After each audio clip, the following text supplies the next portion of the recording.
예, 그러면 자 스미트의 시를 이어서 하겠습니다. 예, 그 두 번째 소네트인데 이 소네트가 그 특히 그러니까 샬럿 스미스의 작품 중에서는 잘 알려져 있거든요.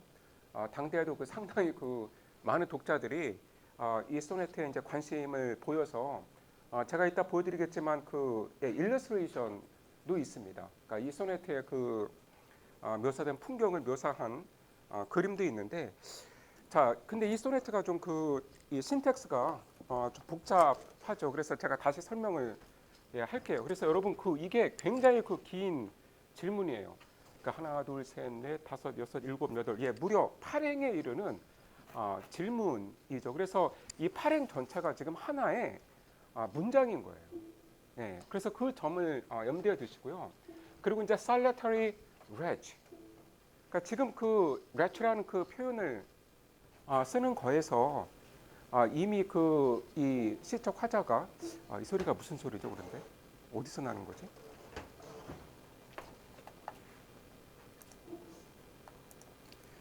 예,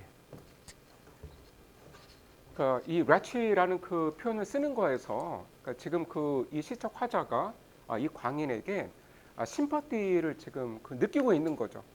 예, 어떤 그 공감을 지금 이미 하고 있는 거예요. 그런데 지금 이 광인이 그 절벽을 향해서 급히 가고 있는데 그런데 뭐 천천히도 가고 좀 빨리도 가고 그런데 그 와일드한 그리고 이제 할로우한 눈을 갖고 있다. 그래서 여러분 그 와일드라고 하는 것은 문명으로 억제할 수 없는 그러니까 자연 상태 그대로의 이런 말이죠. 그래서 이 와일드란 그 단어에서 이 사람은 시빌리제이션 인간의 문명에 속한 사람이 아니구나라는 게 이제 드러나는 거죠.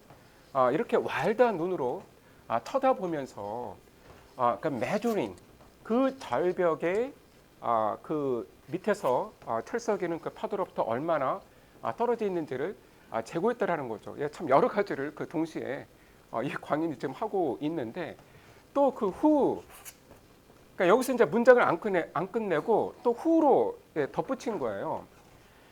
그런데 이제 그 후 다음에는 이제 이런 묘사가 나오는 거죠. 그러니까 후에 여러분 그 이 동사는 예, rise입니다. 그러니까 이 광인이 이렇게 그 이 절벽 위로 가더니 그러니까 rise, 그러니까 누워 있는 거죠. 그런데 그러니까 여기서부터 여기까지가 지금 그러니까 시본 게일에 대한 묘사인데 그러니까 시본 게일 with frequent size trails his cold bath upon the mountain top 그 산의 그 이 잔디 밭에 있는 그 차가운 그 침대를 바다에서 불어온 그 돌풍이 식혀주고 있다. 그러니까 이 돌풍이 그 자신의 그 한숨으로 예, 제가 지난 시간에 얘기했지만 그 진짜 침대가 있는 게 아니고요. 그 그냥 이 사람은 그 잔디밭에서 잔다한 얘기죠. 그런데 이 시본 게일이 이러고 있을 때, 이 사람은 그러니까 with horse have uttered a lamentation, 그러니까 목이 쉰 그리고 한 절반쯤 그냥 그 내뱉는 듯한 그런 탄식을 하면서 저 아래에서 dashing surf 그 이 부딪혀오는 이 파도의 리스판스를 그러니까 murmuring 중얼거리고 있다. 그러니까 여러분 그 이 부분이 특히 흥미롭거든요. 그러니까 지금 이 광인이 지금 이 surf 이 파도에 리스판스를 하고 있다라는 거예요. 예, 그래서 지금 이 점이 상당히 중요한데 여러분 그 뭐 오늘 우리가 읽을 그 워즈워디의 시에서도 드러나는 거지만 그러니까 낭만주의 문학의 이제 가장 큰 특징 중 하나이죠. 바로 자연과의 교감이에요. 음? 그러니까 나와 자연은 별개의 것이 아니고 나의 영혼과 자연은 대단히 긴밀하게 연결이 되어 있는 거죠. 음. 어떤 그 자연의 회복, 음.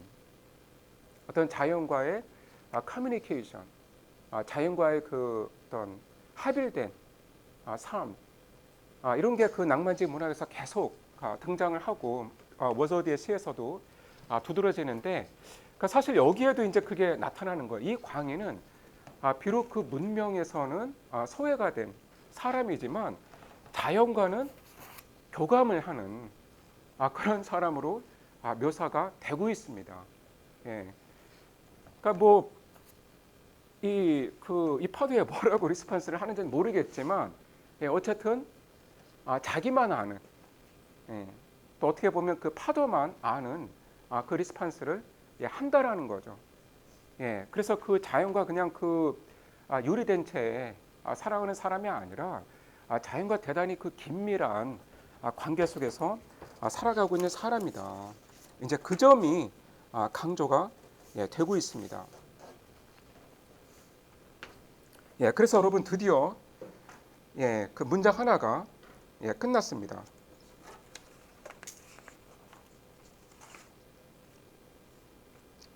예, 이렇게 밀려드는 파도에 뭐라고 중얼거리면서 리스폰스를 하는 사람이죠. 그러니까 in moody sadness. 그러니까 지금 이 시적 화자의 그 기분이죠. 그러니까 moody sadness, 어떤 우울한 그런 슬픔에 잠겨서 on the giddy brink, 그러니까 현기증 나는 그 절벽의 가장자리 위에 서서 I see him more with envy than with fear. 그러니까 두려움보다는 부러움의 심정으로 나는 이 사람을 바라보았다. 여러분, 이 envy는 그 첫 번째 소네트에서도 나왔던 단어죠. 그렇죠? 예, 그래서 이 뼈들이 이 해안가에 굴러다니고 있는 그 모습을 보면서 그 죽은 사람들을 envy, 부러움의 심정으로 쳐다보는데, 자, 두 번째 소네트에서도 지금 이 광인을 이 envy의 심정으로 바라보고 있습니다. 자, he has no nice felicities that shrink from giant horrors. 그러니까 giant horrors는 바로 이 깎아지른 듯한 이 절벽에 서 있는 공포죠. 뭐 발 한 걸음만 잘못 디디면 바로 그 바다 밑으로 추락할 수 있는 그런 그 거대한 공포가 눈앞에 있는데, 그런데 이 사람은 그 앞에서 뭐 전혀 뭐 주눅이 들거나 뭐 움츠러들거나 이렇게 슈링크하는 게 없다라는 거예요. 그러니까 he has no nice felicities. 여러분, 그 nice felicity는 뭐 적절한 그 표현, 뭐 명문, 어떤 상황에 맞는 어떤 그 절묘한 뭐 인용, 이제 이런 의미가 있는데요. 그러니까 이런 뭐 멋진 광경을 보면 뭐 교육을 뭐 많이 받은 사람이라면 어느 시구를 암송을 할 수도 있는 거죠. 그런데 이제 그런 게 없는 거예요. 이제 이 사람은. 예, 그래서 여러분 이 구절의 의미는 이 사람은 어떤 문명에 영향이 없는 사람이다. 어떤 문명인이 보통의 문명인이 가질 법한 그런 두려움이 없는 사람이다. 이제 그 정도로 이해를 하시면 되겠습니다. 예, 그래서 그런 지금 이 상황은 뭔가 멋지게 식구를 읊을 만한 그런 상황이 아닌 거죠.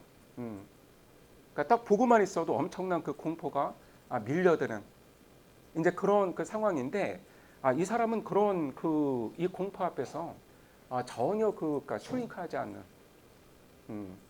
사람인 거죠. 그러니까 wildly wandering here. 자, 여기서 완더링을 하고 있는 게 누구예요? 바로 이 광인이죠. 그런데 이 wild는 앞에도 한 번 더 나왔었죠. 그러니까 이 광인의 눈을 묘사하면서 wild라고 했는데, 자, 여기서도 wildly라고 지금 하고 있습니다. 예, 그래서 어떤 규제도 없이 어떤 문명인의 어떤 규범이 적용되지 않는 이제 그런 사람의 모습을 보여주고 있고, 그러니까 이렇게 이리저리 돌아다니면서 he seems uncursed with reason. 여러분, 당연히 이 이성이 있어야 좋은 것이죠. 그런데 이 사람은 자, 이성에 의해 저주를 받지 않았다. 그러니까 이성이 없는 게 오히려 이 사람에게는 축복의 상태라는 거죠. 그러니까 이성이 있는 시적 화자는 오히려 저주를 받은 상태라는 겁니다. 그래서 이 광인은 not to know the depth or the duration of his woe. 그러니까 그의 이 비통함의 이 깊이나 그 기간을 알지 못하는 것처럼 보였다. 예, 그러니까 이 스미트는 이 사람이 이렇게 광인이 된 건 아마 보통 사람은 상상할 수 없는 그 큰 고통을 당했기 때문에, 그러니까 wow, 그러니까 정말 그 슬픈 일이, 고통스러운 일이 있었기 때문에 이렇게 됐을 것 같은데, 그런데 그 자기의 고통의 깊이나 그리고 그 얼마 동안이나 자기가 그 고통 속에 있었는지를 알지 못하는 것처럼 보인다. 야, 그래서 부럽다라는 거예요. 네, 그래서 왜냐하면 이제 지금 시적 화자는 어떤 삶의 고통 속에 있고 자기의 그 고통의 그 깊이 그리고 이 고통이 얼마나 지속될지, 그러니까 그걸 뭐 하루하루 뼈저리게 그 의식을 하면서 살아갈 수밖에 없는데 이 광인은 아예 이제 그런 거를 생각을 할 필요가 없는 거죠. 왜냐하면 이성이 지금 없는 상태이니까요.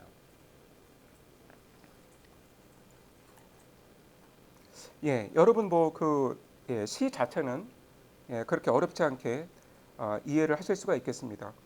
여러분 그러니까 샬롯 스미스가 한 16살 정도의 그 결혼을 정략 결혼을 이제 했는데 이제 집안의 사정 때문에 어쩔 수 없이 이제 결혼을 했는데 그 남편을 정말 잘못 만났어요. 그래서 그 남편이 정말 그 최악의 그 남자였는데 그러니까 우리가 상상할 수 있는 나쁜 짓은 다 했습니다.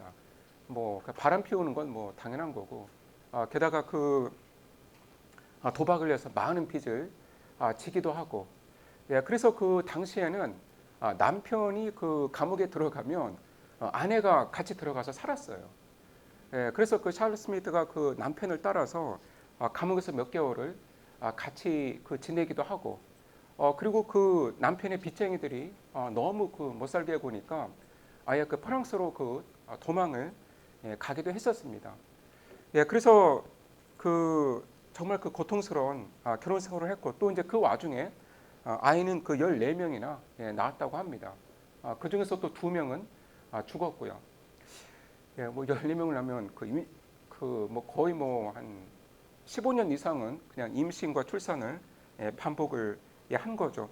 그러니까 결국엔 그 남편과 이혼을 했는데 그 찰스 스미스는 자기 자신과 10명이 넘는 그 아이들의 생계를 혼자 책임을 지게 된 거죠.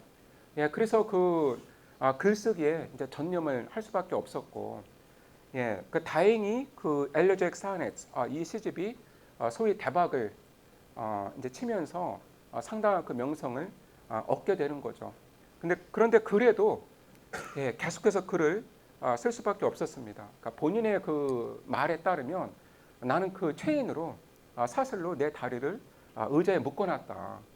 이런 말을 할 정도로 정말 하루 종일 이제 저속 활동에만 힘을 썼죠. 그러니까 여러분 뭐 글쓰기가 뭐 그냥 취미가 아니고 그냥 내가 뭐 쓰고 싶을 때 뭐 쓰는 게 아니고 이제 그게 돈벌이가 되면 너무 이제 괴롭죠.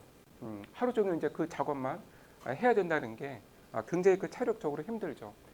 예, 그래서 이 두 소네트에는 힘겨운 삶을 살아가는 찰스 스미스의 심리가 잘 반영이 되고 있습니다.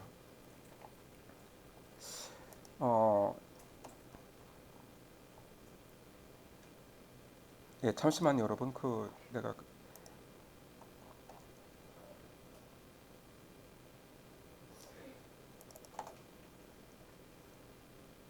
예, 이걸로 다시 와서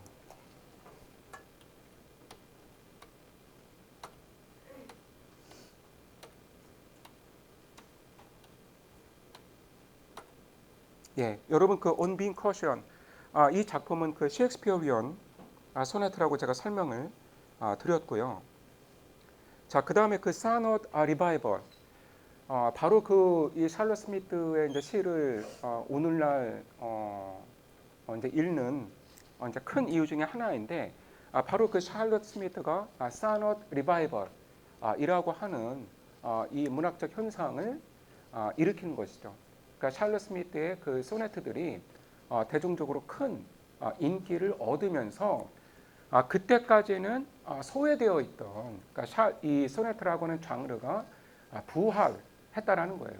그러니까 여러분 그 소네트의 그 전성 시대는 영국 문학사에서 르네상스 시대라고 하거든요. 그러니까 르네상스 시대라고 하면 영국에서는 16세기 한 중반부터 17세기 초반까지를 가리킵니다. 그러니까 여러분이 아는 그 셰익스피어가 활동했던 그 시기이고 엘리자베스 1세 여왕이 그 영국의 그 군주 자리에 있었던 그 시대이죠. 그러니까 그때가 이제 그 소네트의 전성기라고 하거든요. 그러니까 셰익스피어뿐만 아니라 이제 수많은 시인들이 그 많은 그 소네트들을 창작을 했고 한 1700 죄송합니다. 1640년대까지만 해도 소네트는 창작이 되었습니다. 예, 그런데 그렇게 그 17세기 중반 이후부터 소네트를 쓰는 사람이 사라졌어요. 그러니까 시인들이 더 이상 소네트를 안 쓰게 돼요. 예, 그러니까 소네트가 유행이 이제 지나가게 된 거죠. 예, 그래서 그 한 17세기 중반부터 거의 그 100년이 넘는 기간 동안 한 30년 정도의 그 기간 동안 소네트가 이제 드물게 쓰여지죠. 그러니까 물론 뭐 아예 안 쓰여진 건 아니지만 그렇게 주목할 만한 소네트는 나오지 않았습니다.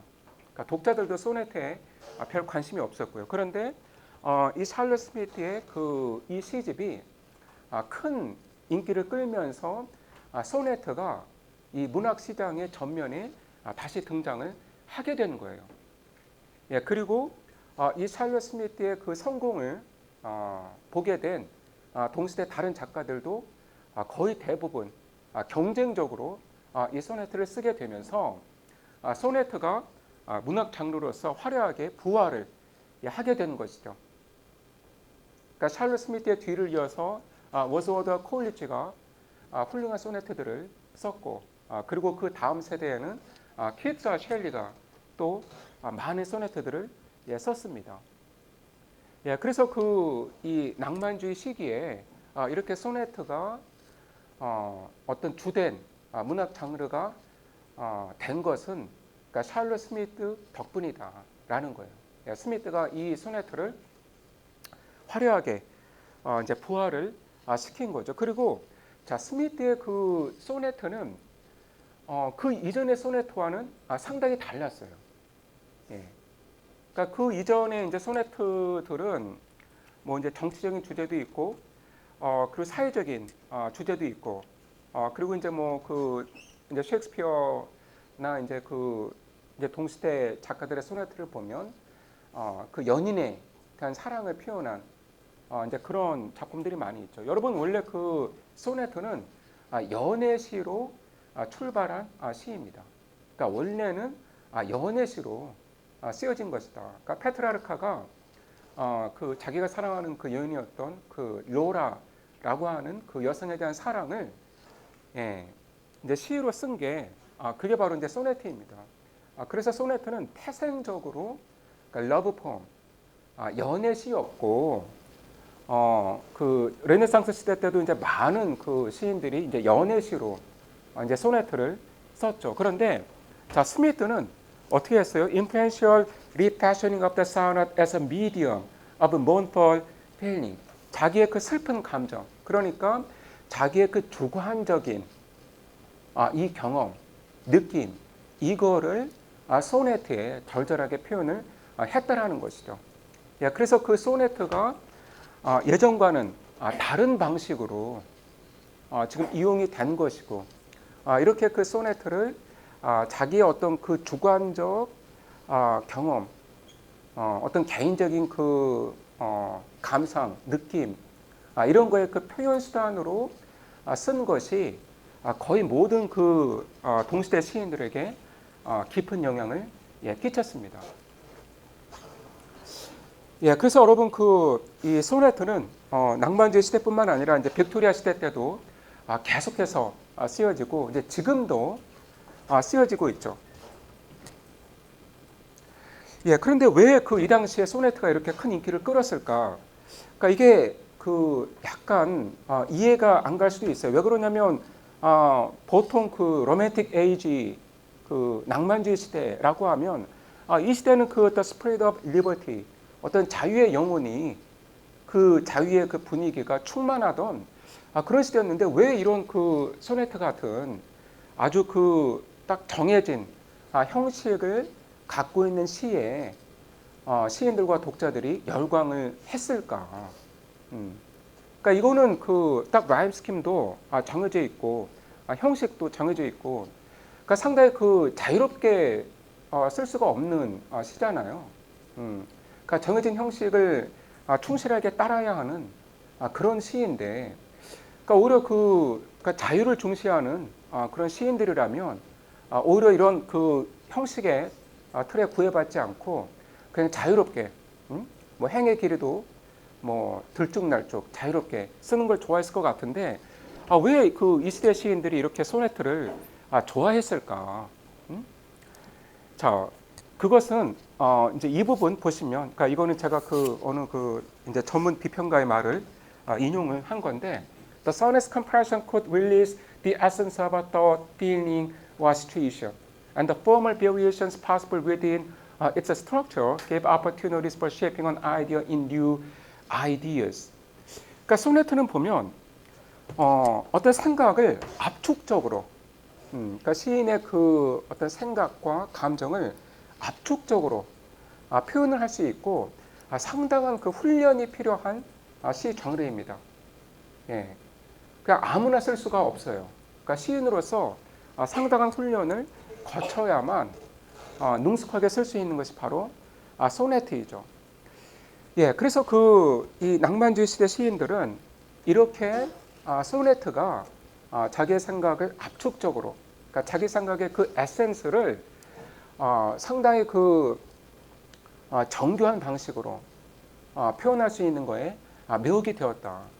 예, 그리고 여러분 그 뭐 여러분도 경험해서 아시겠지만 예, 너무 많은 자유는 싫잖아요. 예, 좀 어느 정도는 그래도 이게 그 좀 틀이 있어야지. 뭐 예컨대 뭐 여러분한테 한 30일 주고 그냥 그 30일의 시간을 뭐 너 마음대로 써봐라. 예, 뭐 하루 이틀은 좋을 수도 있지만 이제 며칠 지나면 좀 불안하잖아요. 내가 이렇게 시간을 써도 괜찮은 건지, 다른 사람은 다 어떻게 하는지 궁금하잖아요. 그러니까 마찬가지인 거예요, 사실. 물론 자유가 좋지만 또 어느 정도의 이 구속, 그것도 사실 필요하다. 어느 정도의 그 이 틀이 있어야만 또 그 안에서 또 누릴 수 있는 그 자유의 가치를 더 크게 느끼게 되는 것이죠. 그래서 그 소네트는 14행의 그 정형시이기 때문에 뭔가 그 시인들에게 도전감을 주는 거예요. 내가 이 소네트라는, 그러니까 이 고정된 시 형식 안에서 어떻게 하면 나의 생각을 아주 그 에센스가 드러나게끔 잘 표현을 할 수 있을까? 뭔가 그 이 챌린지를 느끼는 것이죠. 그리고 이 소네트의 그 형식이 물론 그 정해져 있는 것이지만 또 어느 정도의 또 변형은 가능했거든요. 그래서 여러분 그 이 샬롯 스미스의 두 번째, 그러니까 이 광인에 대한 그 소네트도 보면 라임 스킴이 약간 변형이 됐잖아요. 그러니까 셰익스피어 소네트의 원래 그 가군 구조에서.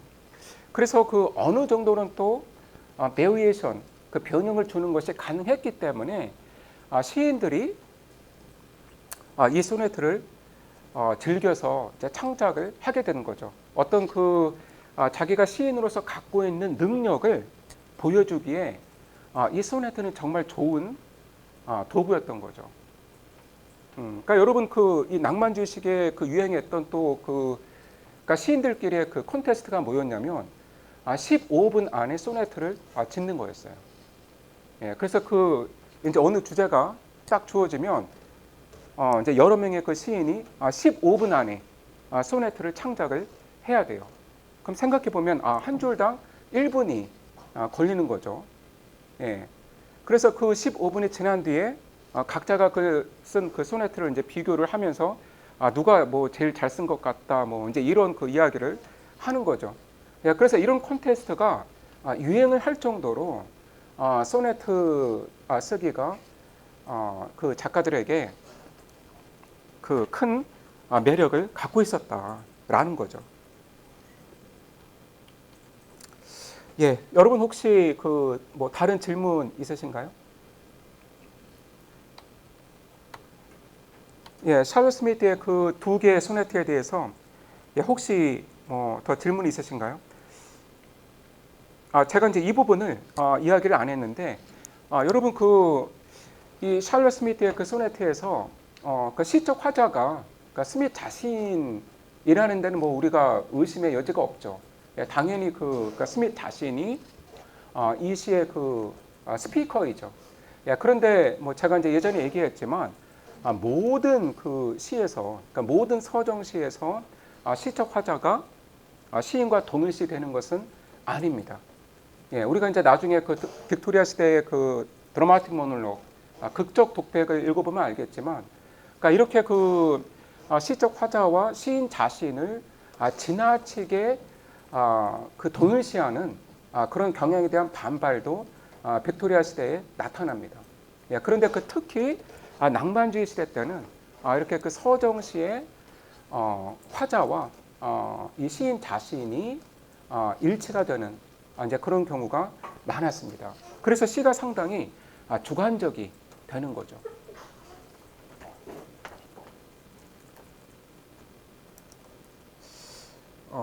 잠시만요, 여러분.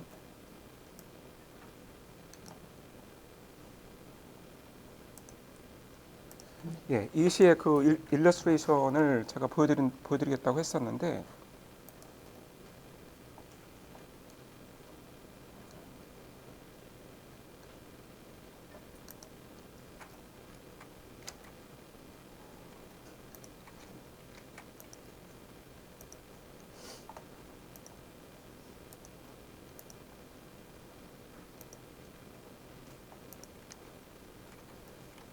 이게 왜,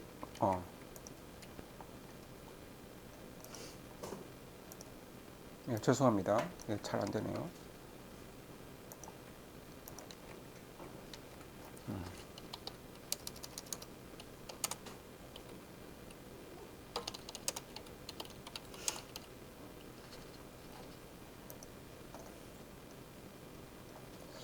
이게,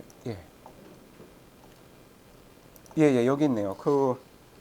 이제 이 시가 그 인기가 많아서 이제 특별히 그 이 사파도 제작이 되었다고 합니다. 그래서 여기 그 이제 절벽이 있고 여기 광인 쪽으로 너무 이렇게 멋있게 묘사를 지금 한 것 같은데 여기 그 뒤에 그 이제 샬롯 스미스가 지켜 보고 있죠. 마치 뭐 광인보다는 뭐 무슨 그 마치 시인처럼 이렇게 묘사를 좀 한 것 같아요. 그런데 그 샬롯 스미스 자신도 이제 이 사파를 좋아하지 않았다고 합니다. 이거는 좀 그 내가 생각했던 그런 모습이 아니다.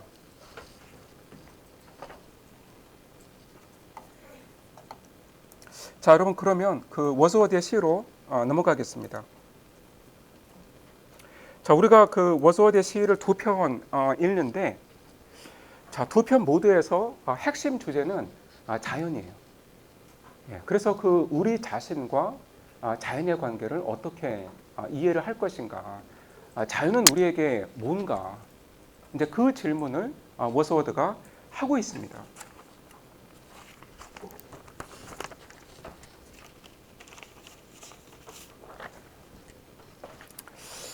자, 그 Lines Written in Early Spring이라고 하는 그 시인데, 여러분 그 이 시는 그 워스워드의 그 시집이었던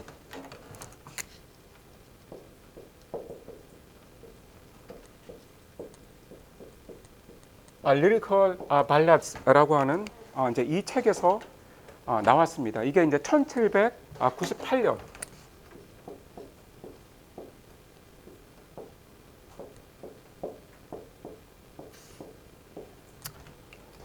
그러니까 1798년에 그 1판이 나오고 1800년에 2판이 나오고 1802년에 3판이 나왔는데 영국 문학사에서 가장 중요한 그러니까 퍼블리케이션 중에 하나로 꼽죠. 그러니까 Lyrical Ballads. 그 우리 말로는 그 서정 가요집 이제 이렇게 부르는데 여러분 그러니까 엘리지액 서넷처럼 그러니까 이 타이틀도 지금 두 단어가 합쳐진 거죠. 그러니까 리릭이라는 단어가 있고 발라드라고 하는 그 단어가 있습니다. 자, 이 시집에 대해서는 제가 이따 다시 설명을 하고, 자, 먼저 이 시를 읽어보겠습니다. 자, I heard a thousand blended notes while in a grove I sat recline.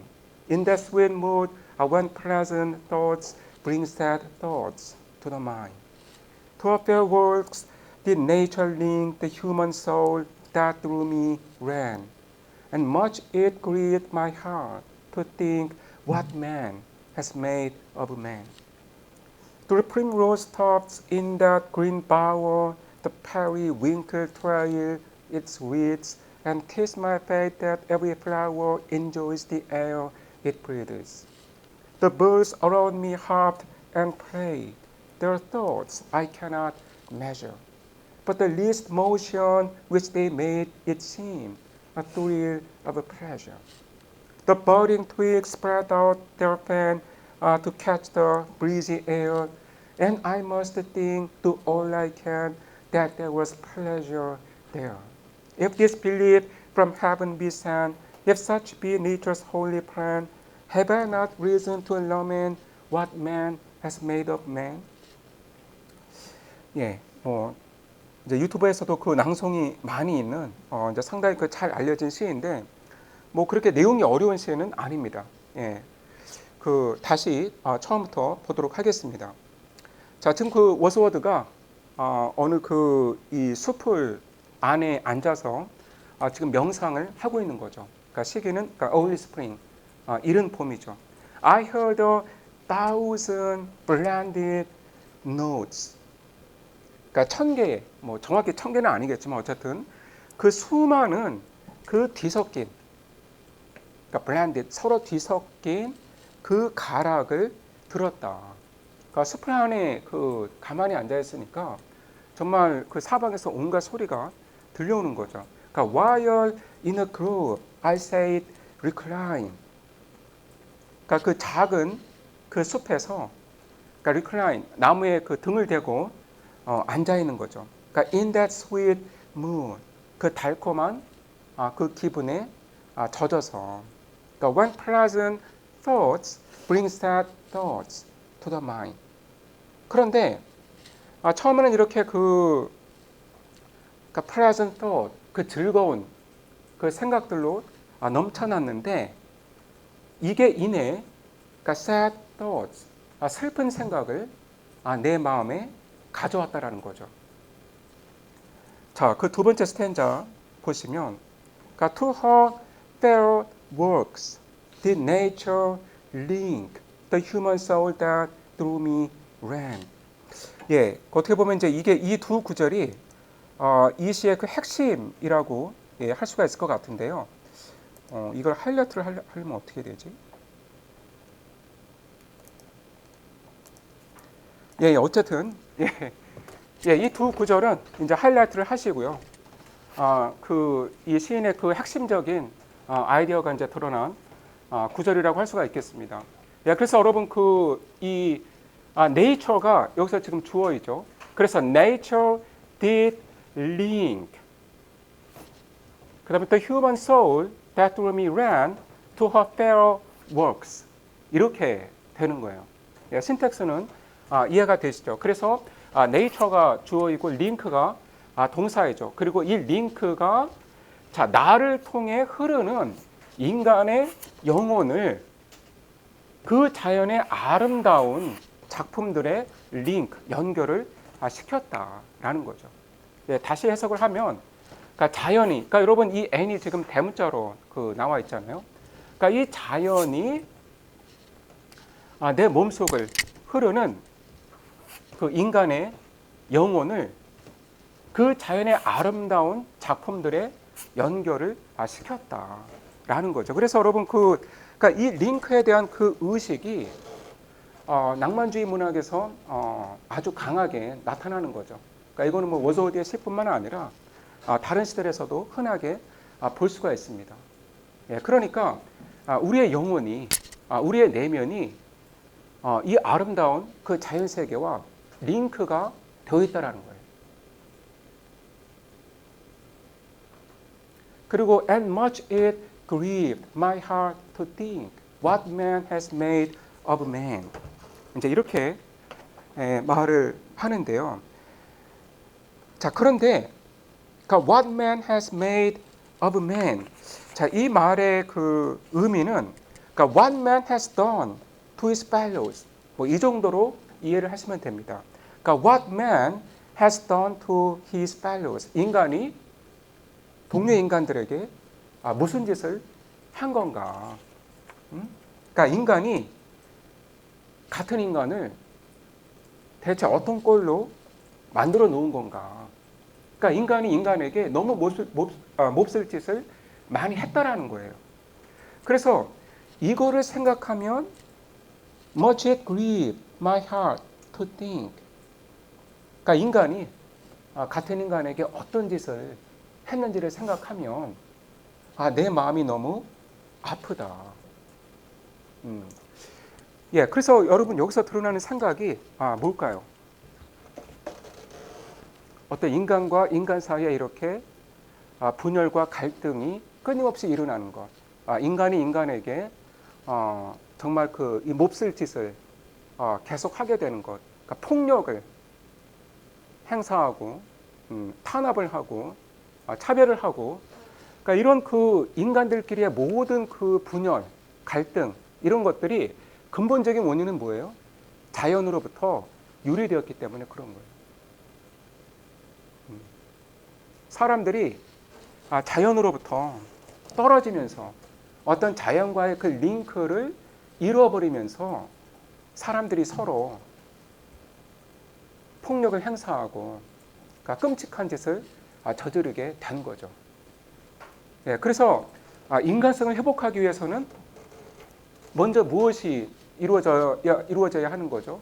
그러니까 자연과의 링크가 회복이 되어야 하는 거예요. 그러니까 여러분 이때가 이제 1798년에 이제 처음 발간이 됐으니까 아마 이제 이 시를 뭐 1790년대 중반에 이제 창작을 했을 텐데 이때가 어떤 때였죠, 여러분? 생각을 해보면 이제 프랑스 혁명이 한창 진행되고 있었죠. 자, 워스워드는 처음에는 프랑스 혁명을 열렬히 지지를 했는데 프랑스 혁명의 이념, 자유의 이념, 또 평등의 이념 이런 거에 이제 매혹이 많이 됐고 이제 그 당시에 대부분의 이제 영국 시인들도 영국의 지식인들도 프랑스 혁명을 처음에는 지지를 했습니다. 그런데 프랑스 혁명이 점점 더 폭력적으로 양상이 변해갔죠. 예, 그래서 아무 죄도 없는 수많은 사람들이 목숨을 잃고 재판도 받지 않고 또 수많은 사람들이 단도대에서 목숨을 잃고 이제 이런 걸 보면서 그러니까 대부분의 영국 지식인들은 프랑스 혁명의 환멸을 느끼게 됩니다. 그리고 이제 더 이상 지지를 하지 않게 되는 거죠. 그러니까 워스워드도 그랬는데 여기서 워스워드가 One man has made of man 이라고 외쳤을 때 분명히 프랑스 혁명도 머릿속에 있었겠죠. 프랑스 혁명에서 지금 행해지고 있는 온갖 폭력 사태, 인간이 인간에게 저지르고 있는 온갖 끔찍한 일들, 예, 그런 것도 지금 염두에 두고 있었겠죠. 그리고 이 당시에는 또 산업혁명이 한창 진행 중이잖아요.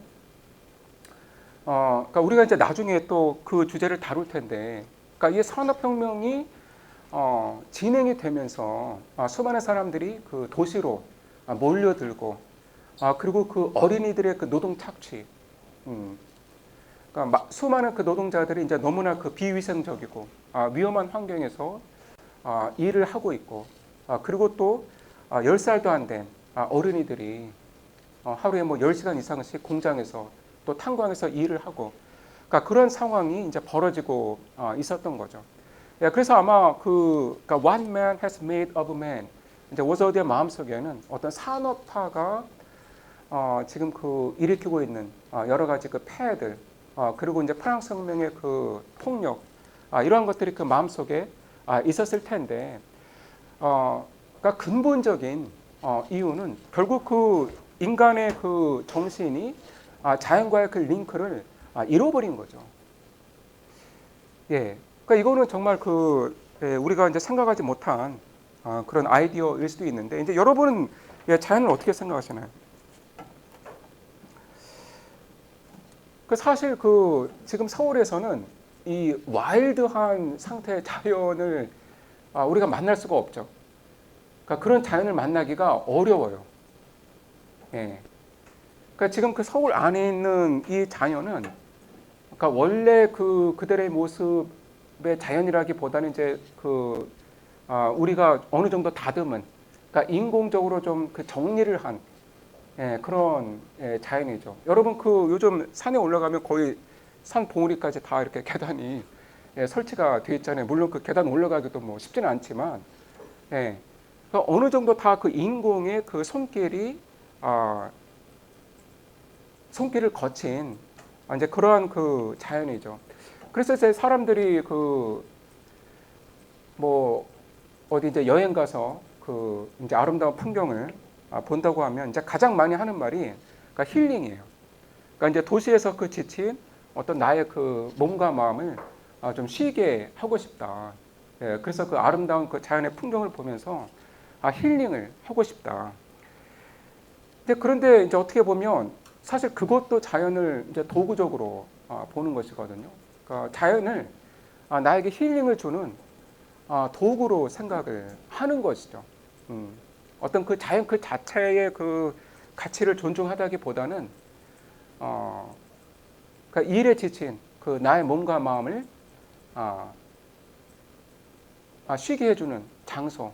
그러니까 이런 정도의 의미가 있는 거죠. 그런데 지금 모소드가 말하는 자연은 훨씬 더 우리의 내면과 밀접하게 연관된 어떻게 보면 우리의 내면을 만들어주는 그러한 그 존재인 거죠. 야, 그래서 여러분의 그 영혼과 뭐 그게 뭐 영혼이라고 부르든 아니면 뭐라고 부르든 간에 여러분이라는 그 인간의 그 본질은 사실 이 자연과 뗄래야 뗄 수 없는 그 링크를 이루고 있다. 라는 게 이제 그 워스워드의 이제 기본적인 생각입니다. 예, 그래서 그 다음 그 스탠자를 보시면, 그러니까 through primrose tops, 그러니까 이 뭐 그 앵초 이 덤불 사이로 in the green bower, 그 우거진 나무 그늘 속에서, 그러니까 bower라고 하는 건 이 방의 의미가 있는데, 그러니까 이제 수풀로 둘러싸인 그 좁은 공간에 워스워드가 지금 앉아 있는 것이기 때문에 자기가 이제 있는 공간을 green bower라고 이제 표현을 하고 있는 거죠. The periwinkle trail its reed. 그러니까 페리윙클이 자기의 이 꽃에 이 관을 늘어뜨렸다. And this my faith that every flower enjoys the air it breathes. 그러니까 나의 믿음이 뭐냐면 모든 꽃은 자기들이 숨쉬는 그 대기를 즐기고 있다라는 게 나의 믿음이다. 예, 그 다음 스탠자 보시면 The birds around me, 그러니까 hopped and played. 그러니까 새들이 내 곁에서 뛰어다니는 거죠. 그러니까 their thoughts I cannot measure. 자, 이 새들이 무슨 생각을 하는지 뭐 나는 알 길이 없지만 but the least motion which they made. 자, 이 새들이 하는 그 모든 동작이, 그러니까 사소한 동작까지도, 그러니까 seem the thrill of pleasure. 아주 스릴감을 주는 그 짜릿한 느낌의 즐거움으로 보였다. 야, 그래서 그 이 워서드의 눈에는 그러니까 이 주변의 그 모든 꽃들, 또 식물들, 이 동물들이 기쁨 속에서 살고 있는 것처럼 보이는 거죠. The budding twigs spread out their fan. 자, 그러니까 막 그 생겨난 이 나뭇가지들이 twigs, 이 작은 나뭇가지들이 그러니까 spread out their fan.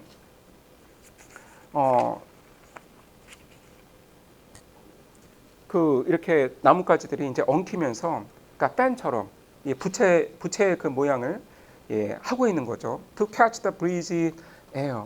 그런데 나뭇가지들이 이렇게 그 부채살처럼 그 퍼져나가는 이유는 바로 저 산들바람을 붙잡기 위해서이다. And I must think, do all I can, that there was pleasure there. 그러니까 아무리 생각을 해봐도 내가 내릴 수 있는 결론은 저기에는 즐거움이 있구나. 그러니까 there, 저기에는 즐거움이 있구나. 그러니까 저 자연 세계에는 즐거움으로 충만하구나. 그런데 인간 세계는 지금 그렇지 못한 거죠. 저 바다 건너 프랑스에서는 엄청난 그 혼란이 계속되고 있고, 또 이제 영국 내에서도 어떤 그 산업혁명의 이제 폐해가 누적이 되면서 많은 노동자들이 그 생존을 위협받는 그런 상황이죠. 또 거리에서는 뭐 여러분 뭐 그 이제 아시는 분들 계시겠지만 또 많은 그 어린이들이 이제 굴뚝 청소를 하고 있던 시기가 바로 이때입니다. 마지막 그 스탠자로 가시면, 그러니까 if this belief from heaven be sent, 이런 믿음이 하늘에서 온 것이라면, 그러니까 if such be nature's holy plan, 그게 자연의 거룩한 계획이라면, 그러니까 have I not reason to lament what man has made of man? 자, 인간이 어쩌다가 같은 인간에게 이러한 짓을 하고 있는지, 인간이 같은 인간을 어떤 꼴로 만들어 놓았는지 내가 한탄하지 않을 이유가 있겠는가? 내가 한탄을 할 수밖에 없다라는 거예요. 그래서 그 우리가 자연과의 그 링크를 유지를 한다면 우리는 당연히 플레저, 기쁨 속에서 살 수밖에 없다. 그러니까 여러분 그 여기서 pleasure 혹은 pleasant라는 단어가 여러 번 반복이 되잖아요. 그러니까 1년에 보면 이제 그 pleasant라는 단어가 있었고, 또 그 몇 년 그 내려와서 it seemed that thrill of pleasure라는 단어가 있었고, that there was pleasure there. 그래서 pleasure가 그러니까 pleasure, pleasant 이 단어가 이제 세 번이 나왔는데, 그러니까 자연과의 그 링크를 우리가 유지한다면 우리의 마음속엔 기쁨이 찰 수밖에 없다. 그러니까 참된 기쁨은 바로 거기에 있는 거다. 그런데 지금 사람들은 이 링크를 잃어버렸기 때문에 막 서로 막 싸우고 잡아먹고 괴롭히고 있는 것이죠.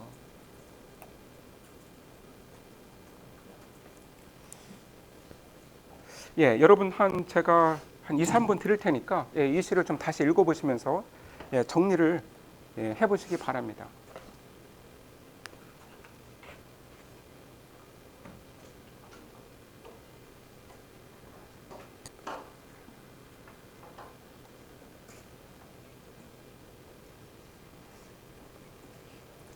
네.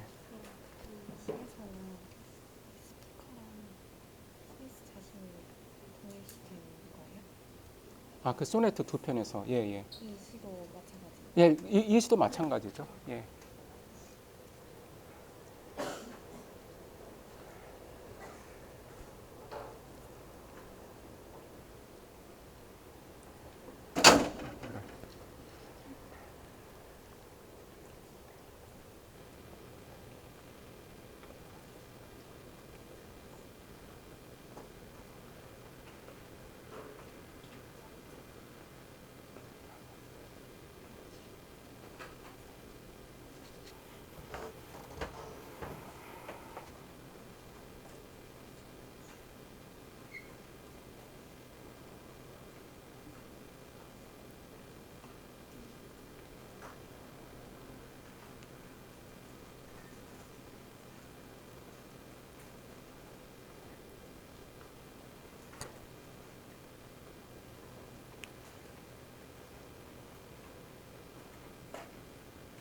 예, 혹시 뭐 여러분 질문 있으신가요?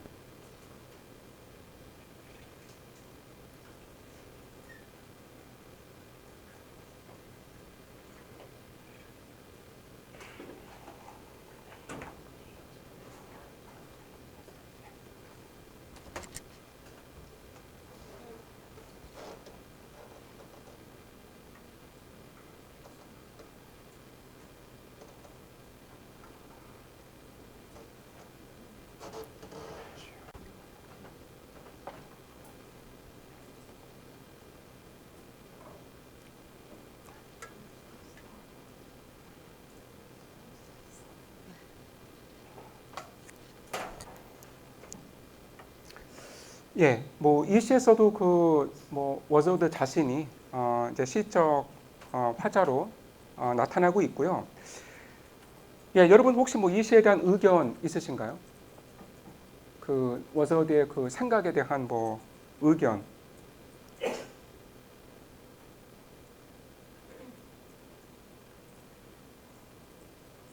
그러니까 여러분의 그 마음과 자연 사이에 이런 뭐랄까 그 영적인 링크가 정말 존재하는 것 같아요.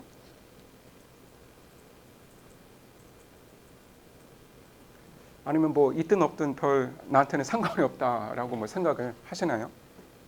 예, 어쨌든 워스워드는 이 링크가 반드시 있어야 한다. 그리고 이 링크야말로 인간의 도덕성의 원천이다. 라고 생각을 하는 거예요. 예. 그 워즈워드 이제 다른 시를 이제 읽어보면 이제 이런 이야기가 있거든요. 그 워즈워드는 인간은 자연 안에 있어야만 도덕성을 갖출 수 있다라고 생각을 했습니다. 예, 그래서 그 자연 안으로 들어가서 자연을 보고 즐기고 그 아름다움을 느낄 줄 알아야 도덕적인 사람이 된다라는 거예요. 그러니까 물론 뭐 이제 책을 읽고 또 이제 교육을 통해서도 도덕성을 갖출 수 있는 것이지만 그러나 진정한 도덕성은 자연 안에서 얻을 수 있는 것이다. 예, 그러한 생각을 이제 했던 사람이죠.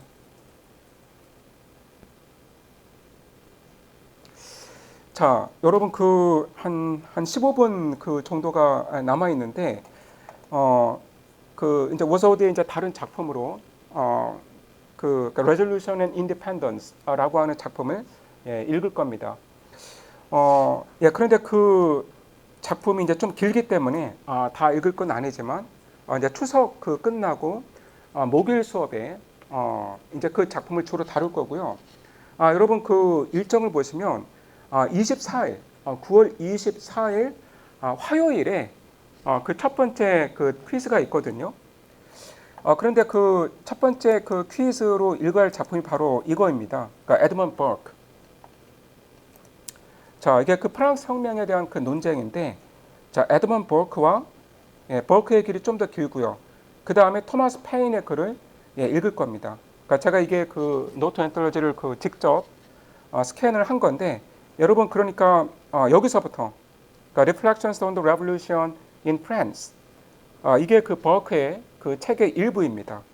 예, 그래서 예, 버크의 글은 여기까지인 것이고요. 버크의 글은 제가 이렇게 뭐 예, 이 빨간 줄을 다 지웠어야 됐는데 제가 밑이 안 지웠네요. 예, 어쨌든 제가 빨간 줄 친 건 그냥 참조를 하시면 되겠습니다. 예. 예, 그리고 자 이거는 뭐 그 다른 작가니까 신경 쓰지 마시고요.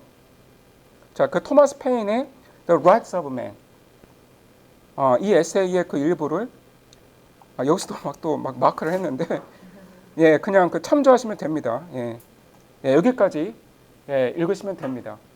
예, 아셨죠?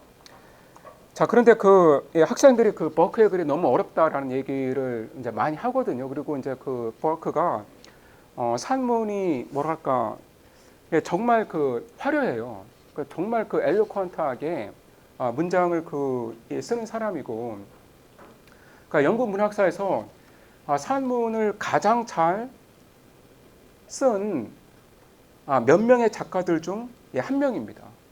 그만큼 정말 이 영어 문장을 아름답게 아주 그 리듬감이 느껴질 정도로 이제 구사를 이 한 사람이고, 여러분 이제 읽어보시면 아니 어떻게 영어를 이렇게 쓸 수 있나 예, 그런 생각이 드실 거예요. 그러니까 이거는 이게 배워서 흉내낼 수 있는 그런 문체가 아니더라고요. 저도 그 영어 문체에 관심이 많은데, 예, 그 정말 아주 그 유려한 영어 문장을 이제 구사하는 사람이고, 예, 그래서 좀 이해하기가 어렵다. 그 무슨 말을 하는지 잘 모르겠다. 이제 이런 평이 많은데, 그런데 이제 반대로 그러니까 토마스 페인의 이제 산문은 예, 쉬워요. 그러니까 뭘 얘기하는지가 이제 분명합니다. 그러니까 사실 이제 두 사람이 그 타겟으로 삼고 있는 독자층이 다르기 때문에 이렇게 이 문장의 스타일 역시 다르다고 할 수 있는데요.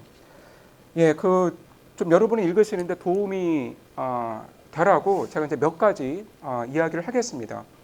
자, 에드먼드 버크의 이 글이 지금도 이제 많이 읽히는 대단히 중요한 글이거든요. 예, 여러분 이 에드먼드 버크의 그러니까 Reflections on the Revolution in France, 그러니까 번역을 하자면 프랑스 혁명에 대한 그러니까 reflection, 그러니까 생각들, 어떤 나의 의견들 이런 의미죠. 자, 그런데 이 책이 언제 발간이 되었냐면 프랑스 혁명이 1789년 7월에 시작이 되었잖아요.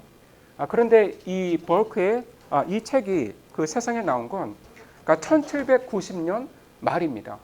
예, 그래서 프랑스 혁명이 발발하고 1년 몇 개월이 지난 다음에 버크의 이 책이 출간이 되었는데, 그러니까 이때까지는 프랑스 혁명이 특별히 폭력적이지 않았어요.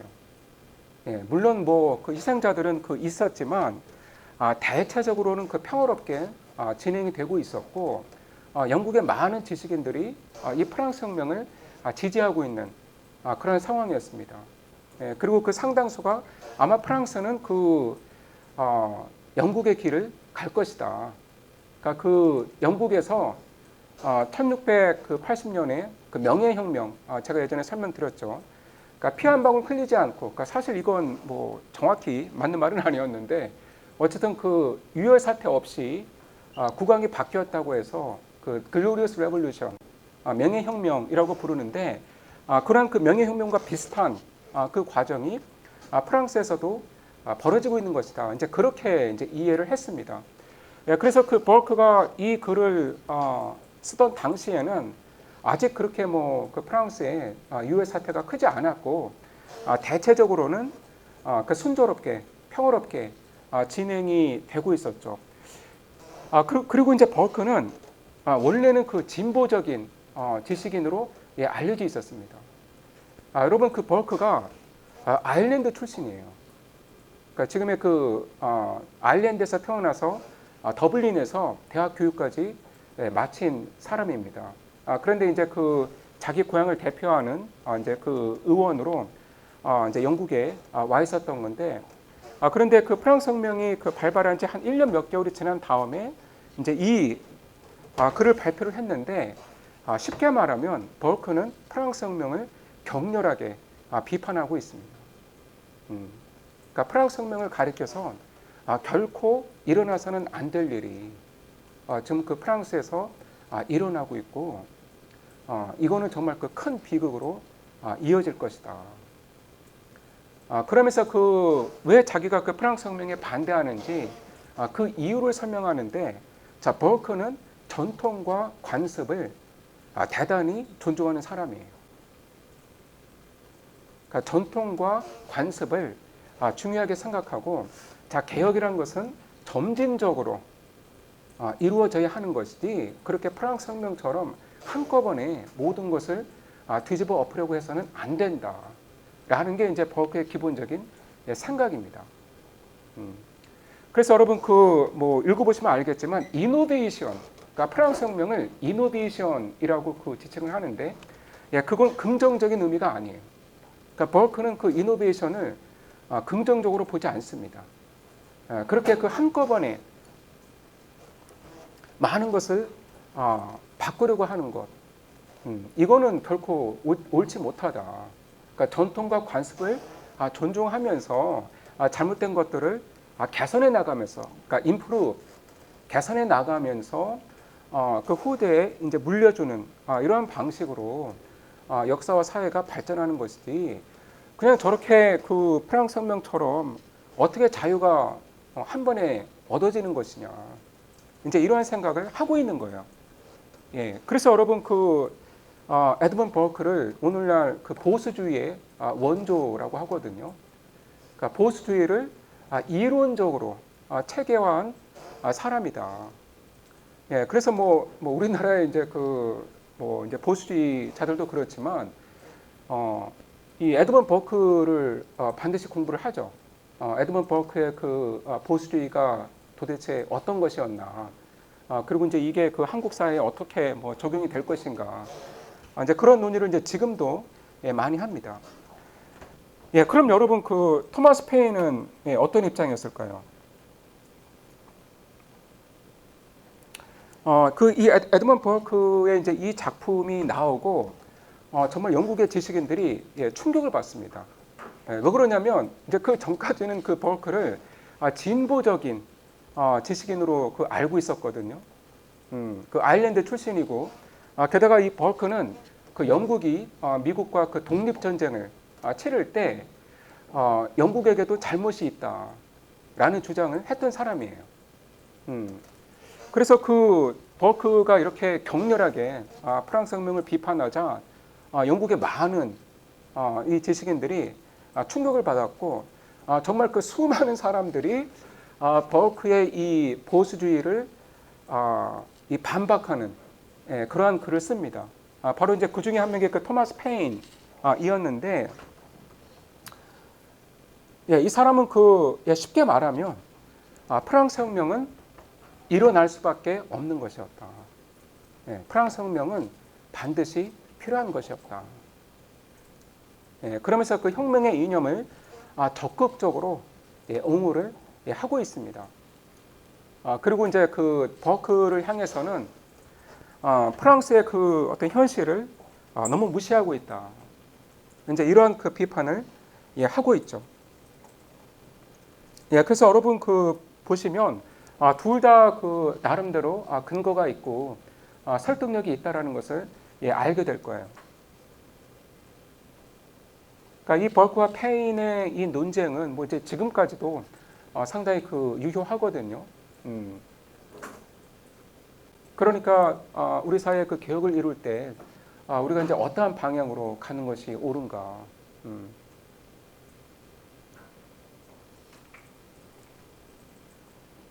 보수주의와 그 자유주의의 아주 고전적인 논쟁이라고 할 수 있습니다. 제가 이제 뭐 대강의 그, 그 프레임은 설명을 드렸으니까 여러분 뭐 읽을 때 뭐 그렇게 힘들지는 않을 거라고 생각을 합니다. 또 이제 버크의 글은 또 천천히 읽어보시면서 그 문장의 아름다움도 음미를 해보시기 바랍니다.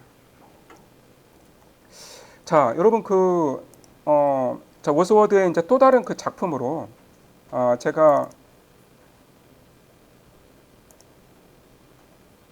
자, Revolution and Independence 이 작품이 이제 상당히 길거든요. 거의 그 20개의 그 스탠자로 구성이 되어 있는데 다 읽지는 않을 겁니다. 한 절반 정도 읽을 생각이고, 여기 보면 이 시골에서 이제 거머리를 그 잡으러 다니는 그 할아버지의 이야기가 나오거든요. 그래서 여기서 제가 설명을 드리고 싶은 건 잠시만요. 그러니까 워스워드의 그 시적 주제가 무엇인가 하는 점입니다.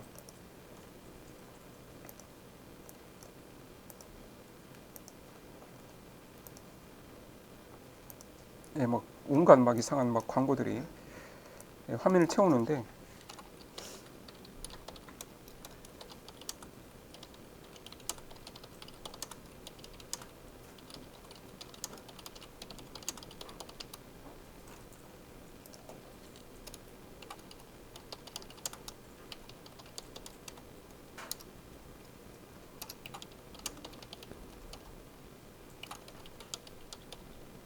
예, 그러니까 이게 그 워즈워드가 리커 발라즈의 서문에서, 그러니까 이 프라피시에서 하고 있는 그 중요한 주장인데, 자, 나의 그 이 시의 소재는 시골에서 사는 평범한 사람들의 일상이다. 그러니까 그들의 common life. 그러니까 일상에서 나는 나의 그 시적 소재를 찾는다. 그러니까 이 사람들이 그 시골에서 살면서 겪게 되는 그런 평범한 사건들, 소재들, 거기서 나는 시적 영감을 얻는다. 그리고 또 이제 이렇게 말을 합니다.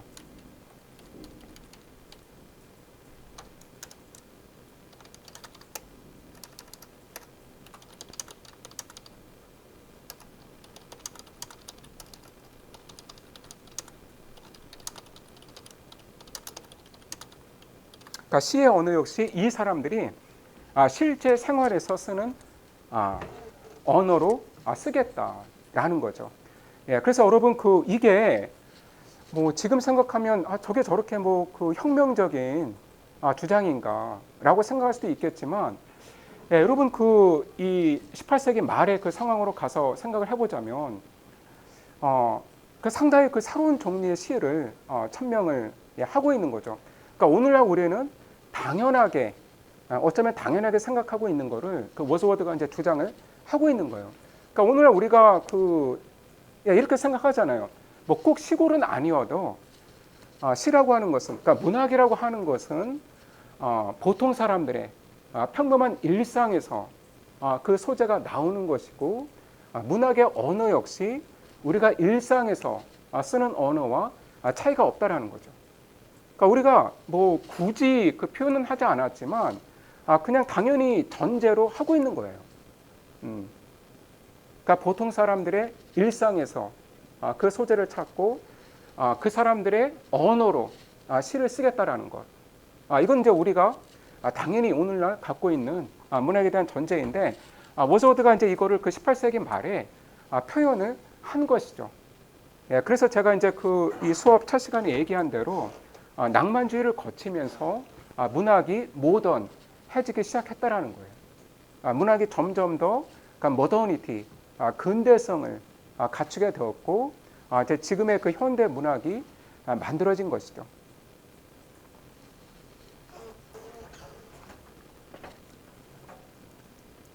그래서 시골에서 소박한 삶을 살아가고 있는 사람들, 뭐 예컨대 뭐 목동이라든가 뭐 농부라든가, 예, 뭐 이런 사람들, 그러니까 그 사람들이 일상에서 겪는 사건들, 그 사람들의 그 삶의 모습, 이거를 그 사람들의 언어로 내가 그려내겠다.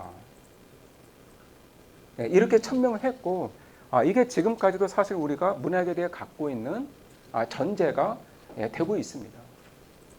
예, 그래서 그 이 시에서도 워스워드는 그 자기가 이 시골에서 만난 이제 어떤 그 할아버지의 이야기를 하고 있어요. 그러니까 이 할아버지가 이렇게 연못에서 연못으로 이렇게 돌아다니면서, 그러니까 연못을 찾아다니면서 거머리를 수집하는 사람이에요. 시간이 뭐 거의 다 됐는데, 그러니까 왜 거머리를 그 수집을 하냐면 옛날에는 그 거머리를 의학적인 용도로 많이 썼거든요. 예, 그래서 그 이 나쁜 피를 빨아들이는 이제 그런 그 역할을 한다고 해서 거머리를 그 의사들이 많이 찾았는데, 그러니까 이 사람은 자기 그 바지를 걷고 이 연못 안으로 들어가서 이제 거머리들이 그 자기 다리 그 맨 다리 위로 올라올 때까지 이제 기다리는 거죠. 예, 그래서 이제 자기 다리를 내어주고 거머리들을 그 잡는 건데, 예, 그렇게 이제 연못에서 연못으로 돌아다니면서 이제 거머리를 잡는 할아버지인 거예요. 그러니까 이 사람을 만나고 워즈워드가 느낀 거를 시로 쓴 겁니다. 예, 그래서 정말 그 시골에서 만나는 어떻게 보면 정말 그 별로 뭐 특별히 볼 일이 없는 그런 사람의 그 어떤 삶을 시적 소재로 삼고 있죠. 예, 여러분 그 추석 잘 쉬시고요. 다음 주 목요일에 뵙도록 하겠습니다.